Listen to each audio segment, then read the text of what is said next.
এই পৃথিবীতে যত বাক্য রয়েছে আল্লাহ সুবহানাহু ওয়া তাআলার কাছে সবথেকে পছন্দনীয় বাক্য হচ্ছে চারটা। এক, আল্লাহর কাছে পছন্দনীয় বাক্য হচ্ছে সুবহানাল্লাহ। দুই, আল্লাহর কাছে সবথেকে পছন্দনীয় বাক্য হচ্ছে আলহামদুলিল্লাহ। তিন, আল্লাহর কাছে সবথেকে পছন্দনীয় বাক্য হচ্ছে লা ইলাহা ইল্লাল্লাহ। চার, আল্লাহর কাছে সবথেকে পছন্দনীয় বাক্য হচ্ছে আল্লাহু আকবার, সুবহানাল্লাহ বলি।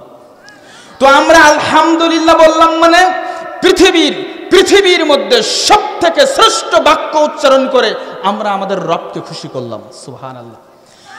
এজন্য রাসূল সাল্লাল্লাহু আলাইহি ওয়াসাল্লাম বলছেন, পৃথিবীর মানুষ আলহামদুলিল্লাহি তামলাউল মিজান। আল্লাহকে খুশি করার জন্য কোনো ব্যক্তি যদি বলতে পারে আলহামদুলিল্লাহ, আলহামদুলিল্লাহি তামলাউল মিজান, আলহামদুলিল্লাহ এতটুকু বাক্য কাল কঠিন কিয়ামতের ময়দানে ব্যক্তির মিজানের পাল্লা ভারী করে দিবেন, সুবহানাল্লাহ। রাসূল সাল্লাল্লাহু আলাইহি ওয়াসাল্লাম বলেছেন, আফজালুদ দোয়া, এই পৃথিবীতে যত দোয়া রয়েছে মর্যাদার দিক থেকে সর্বোত্তম দোয়া হচ্ছে আলহামদুলিল্লাহ, সুবহানাল্লাহ।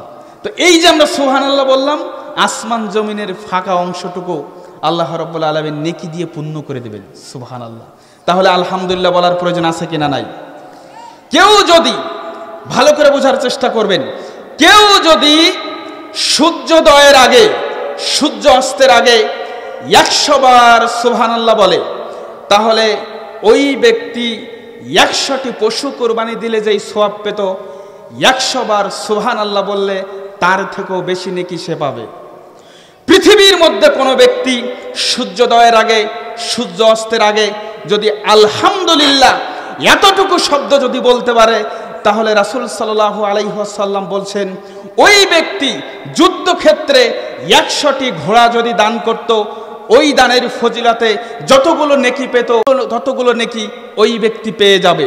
রাসূল সাল্লাল্লাহু আলাইহি ওয়াসাল্লাম বলছেন, পৃথিবীর বুকে কোনো ব্যক্তি যদি সূর্যোদয়ের আগে সূর্য অস্তের আগে 100 বার যদি আল্লাহু আকবার বলতে পারে, তাহলে 100 গোলাম আজাদ করে যত নেকি পেত ওই ব্যক্তির আমলনামায় তত নেকি যুক্ত হয়ে যাবে, সুবহানাল্লাহ।